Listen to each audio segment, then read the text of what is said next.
All right. I would like to continue these ramblings, I guess, of esoteric philosophies, because I find that the examination of these things leads us to greater truths. And continuing from what I was speaking of in the beginning last one of these, the Garden of Eden, and the idea that when Adam and Eve ate of the tree of good and evil, and then the gods kicked them out of the Garden of Eden, corresponds with the Native American legend of the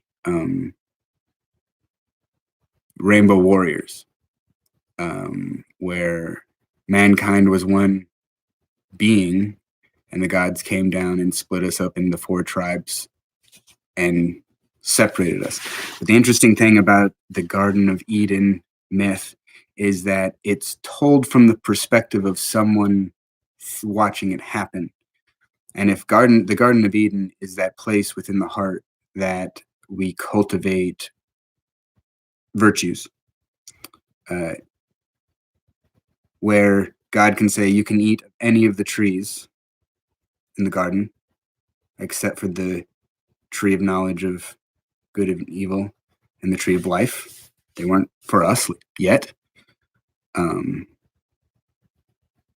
We could say that one of the tribes had violated it and ate of the tree of good and evil. And from there, what that intones is that they decided from their own perceptions of what was right and what was wrong. And because they ate of that tree before it was time, they were ejected from that space.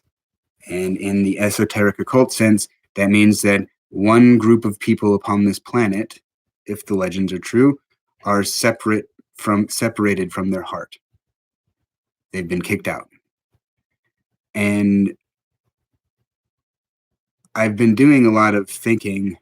I've been, whatever occult conspiracies or mass conspiracies are out there, bullshit, people have tried some pretty horrible things over history. So there's no sense in discounting whatever possibilities we may come up with or observe. Like, it's obvious some really dark shit, anti-messianic shit is going on in the upper echelons of society, where some people have literally declared that Donald Trump is the Messiah.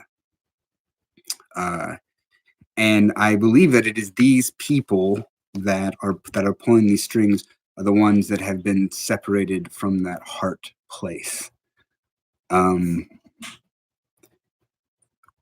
One of the interesting myths that I keep coming across around the globe is that of these heavenly beings. In every myth, there's a conflict between heaven and earth, except in Taoism, which is the union of. But then we see in the Norse mythology the union of Freya and Odin, where Freya takes on a new name and calls herself Frigg, and gives birth to Balder, who represents the human soul. We find these greater beings all over the place, and in biblical myth, they are the Watchers, the Nephilim, which was really interesting. Like, for a long time, I had interest in that line where it says in, I think it's Genesis 6:6, says they were the heroes of old, the men of renown. That our legends are these individuals who seemingly developed magical powers. But if the myths are true, they were just the people that touched the divinity within themselves and learned how to consciously transmute it in some way and bring it out. And the reason why I'm interested in the Garden of Eden myth, especially, and the interaction of otherworldly beings considered gods or angels or demons or whatever, is that growing up, I'd been told about heaven and hell and the demons and angels and mythology and all as if they were physically actually real. And I still have not had any evidence of these types of beings. And I've done extensive psychedelic research on myself just to try to prove whether or not, like, find someone and be like, why the fuck is all this fucking shit happening? Why is the world in such a terrible disarray? Why are very few people who claim to be spiritual actually following spiritual practices when literally spirituality is following that which lay within you, or purposely cultivating qualities that are beneficial and nurturing to others and yourself? Like, that is just it, period. Like, this religion thing has gotten out of control when all mythologies are just trying to describe one thing: who we are and who possibly God is. And if we look at the Hindu myth, we're all God. So we have to come to terms with that and try to figure out what that even means. If we're part of this universal whole and conscious of it, then, like the body is made up of individual parts that make up the whole thing, we are part of that thing and inseparable from it. But what does it actually mean? What does that actually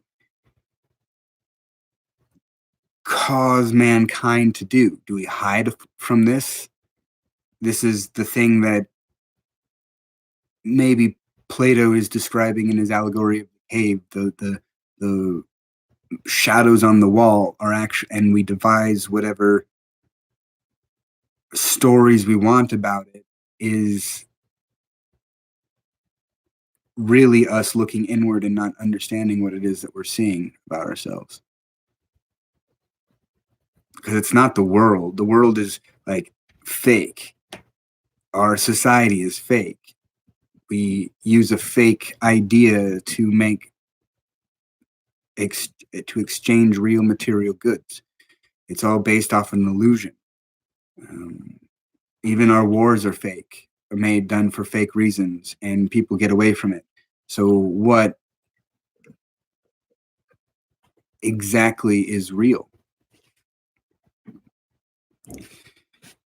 And our religions are supposed to help us determine that, not because the stories in them are actual really true, but stories that we can weigh our experience against in order for us to determine what is actually true. This is why it's so important for people to learn how to read, not just and imagination. Like, imagination is is one of the most essential human tools in creation of everything that we've ever built. It helped Einstein determine E equals mc squared because he just sat there and was like, I wonder what would happen if I wrote on a beam of light. And the power behind that is imagination.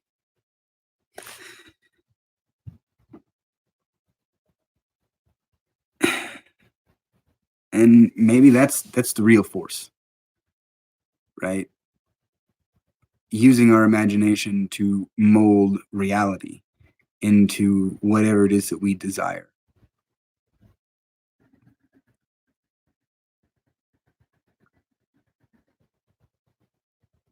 And so what is it that people desire?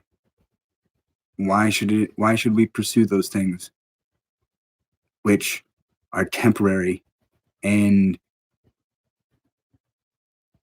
aren't really lasting. Why do we care what other people think about what we look like or how we behave, so long as we're not doing harm to others? Why do we live in a society that can't support one another and take care of one another and still claim to be Christian when Christ himself said, "So you treat the least of these, so you treat me"? And I really do think that it comes back to that heart thing. It's not who you love, it's just the fact that you love. It's that you learn how to express it freely and without expectation of getting it back.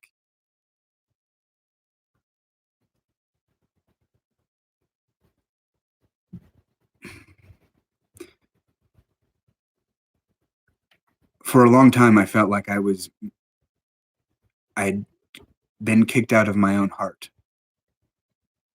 um, especially after I murdered for the first time and understood that what we did was definitely murder. The history will see it, you know, and I am not going to hide from the fact that the drone warfare and technology, as we've created it to be, is the single-handedly most dishonorable thing we can do, make one human being do, use against another human being. Um, I felt that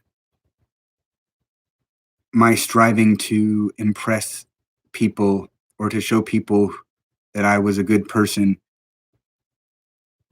kept backfiring on me because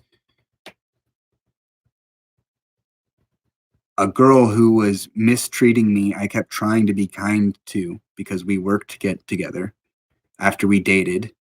I gave her the choice of whether or not she wanted to be with me, and she left me. And I kept trying to be nice to her and kind to her. And after the second time that I killed the child incident that I've talked about plenty of times, it was around Valentine's Day. And 2 days later, I was sitting there playing video games, and my roommates decided to go out. And I asked if I could join them. And lo and behold, who was there with us? Bitchy McCrabby Pants. And my grandfather, I kept trying to talk to him about, like, okay, how do I handle this situation? How do I deal with this girl? And he kept reminding me of the fruits of the Spirit: love, joy, peace, patience, kindness, goodness, faithfulness, gentleness, and self control. Cultivate these things and give them. You know, even if you're not together, treat her as a, a friend, treat her as someone that you cared about if it was true. And so I tried to be nice and reconciliation or whatever. And it didn't work. I don't know what the fuck was going on or what she was telling people. I didn't realize that she was telling people that I raped her um, a month prior or 2 months prior to that. I thought that people were mistreating me because of the breakup and they sided with her, but instead she was spreading lies. And then I was in her vehicle with her and I was like, "Hey, can I just talk with you?" I asked her. And I was like, "Look, I loved you and I was true to that. I'm trying to be kind to you and be nice. I don't understand why people are mistreating me. I don't understand what's going on. Can we just be friends?" And she told me that she never loved me. She'd always hated me. She just used me to get over her ex, and she wanted me to die. And that hurt my heart so badly that I just left. I was in so much shock. And she started crying when I got out. And then when I went up to my room, changed my clothes, and I came down, and all the people that we were with were consoling her as if I had done something wrong. and giving me mean, wicked, evil looks. And I drove away, and I sat at the entryway to the highway thinking, I should just fucking, how humiliating that was. And the amount of lies that this woman told to ruin my military career, to protect her, whatever. I mean, she was sleeping with a bunch of people in the squadron, and I somehow became the bad guy.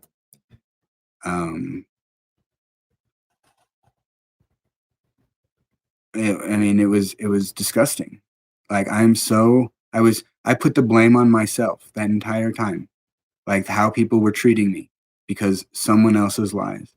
And my aunt, she sent me this fucking message earlier, and I'm really actually constantly disappointed with people of the Christian community when I try to talk with him about anything esoteric, and they just go back to the Christ. Like my aunt told me, what would she say? She's like, in the name of Yeshua, the Messiah, I command the spirit of death and murder to go from Brandon. It doesn't work that way. I'm sorry. Those things that I did are a part of me. I am all things. I am the things that I have done and the things that I have not done. Because I can comprehend that thing, I know exactly what I have been made to do, and I take responsibility for it. So, but she also said this to me. She said, Titus 1:15, to the pure, all things are pure, but to those who are defiled and unbelieving, nothing is pure, even when their mind and conscience are defiled. When I asked her why she follows the GOP, who are 100% against every Christian value that is in the biblical text, any spiritual text, like they are, I can even label it and go through it.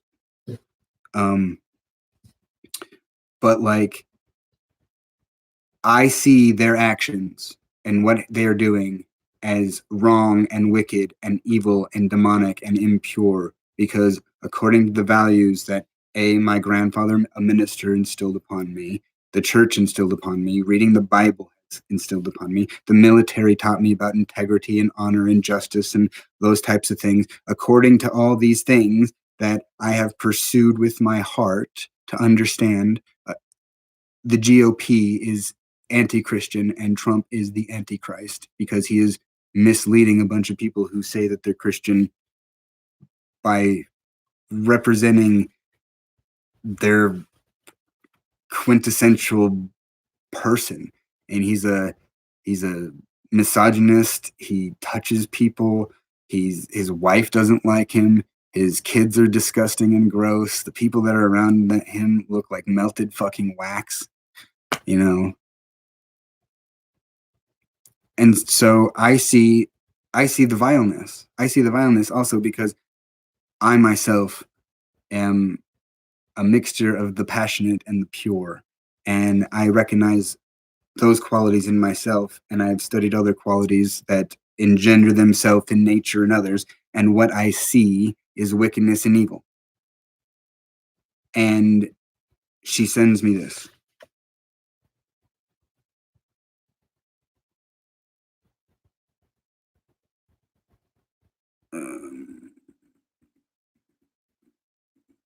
Wide is the gate that leads to destruction, and many find it. Narrow is the gate that leads to life, and few find it. I don't expect society to be godly until the Messiah comes back and sets up his 1,000-year reign on earth. After I told her, like, and she's like, "What, should I not vote?" These guys have the values that I like, and this is what she said. The GOP stands for the policies that I greatly appreciate. They're trying to help people have jobs, trying to protect life in the womb, trying to protect our freedom of speech, trying to protect our freedom of religion, trying to protect our ability to defend ourselves against criminals, trying to help us be more self-sustaining as a nation. And let's even just go through this. People don't need jobs. People just need to be part of a community where they can live. And jobs is just another word for enslaving people to occupy their time so they can't learn about themselves and develop themselves. Trying to protect life in the womb Even the Bible says that Adam himself didn't come alive until the breath of life entered his lungs. And every esoteric text and religious text say that life starts at the first breath. So, in essence, the thing in the womb is no different than the mother. And if it endangers the mother, if she doesn't want it, it's up to her. It's her choice. Because most of these people who say protect life in the womb don't even protect the life once it comes out of the womb. They let it suffer. Trying to protect our freedom of speech, the GOP is mostly trying to shut people up. And I'll use myself as an example. The GOP, many of their members called me a traitor for telling the truth about what we were doing. That's not freedom of speech. If they were for freedom of speech, they would want the truth to be out there so we can deal with it honorably and justly. Trying to protect our freedom of religion, well, they're trying to, and I just got today a message about a Washington politician who wants to be able to kill men who think homosexuality is okay, who think abortion's okay, and women's rights are okay. Like that's not freedom of religion. That's enforcing your own belief systems upon another. And as for that, like it don't matter who you love so much as you love somebody, right? And abortion is, we already have too many people on this planet. Like we don't need to just bring people willy-nilly into this place, especially if we can prevent a consciousness from being born into a disease and degenerate body. That doesn't need to happen. Trying to protect our ability to defend ourselves against criminals. The GOP is made of criminals. Pretty much their entire fucking structure is made up of mafioso pieces of garbage. They are the criminals.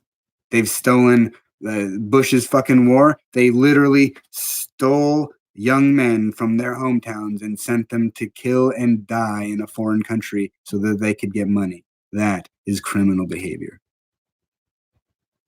Help us be more self-sustaining as a nation. If that were true, then we would be investing in how to make people more creative. We'd be investing in the people because the people are the nation's greatest resource.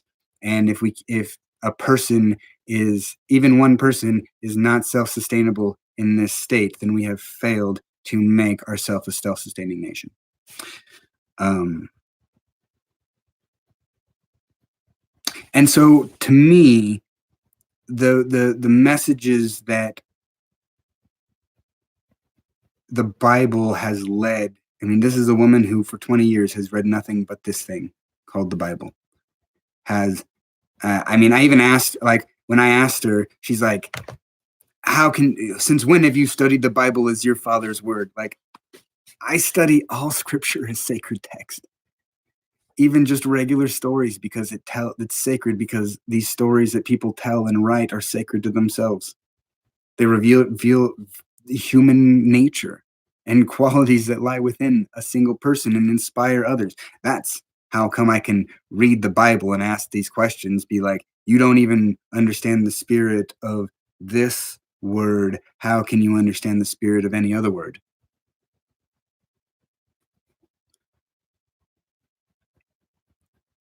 At the Temple of Delphi in Athens, Greece, there was a phrase that said "Noce te ipsum" above the doorway. Before you saw the oracle, I'd always ask, do you know yourself?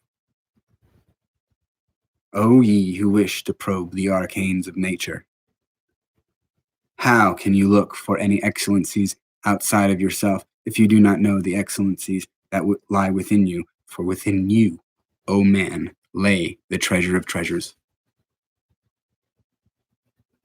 Most holy of holies. Know yourself. You know the universe and the gods. And if we look at the idea of Christ and his sacrifice in that sense, then his sacrifice revealed the Holy of Holies. So it should have led everyone back to that sacred place in the heart where we don't need a priest or a shaman or a magician to lead us to these places. Why speak of the holy ministers of God when they just have led us astray for the last 2,000 plus years?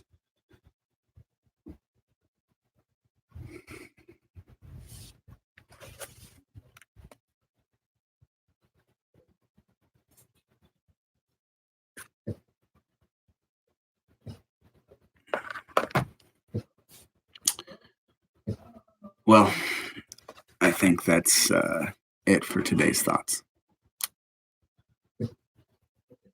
Cheers.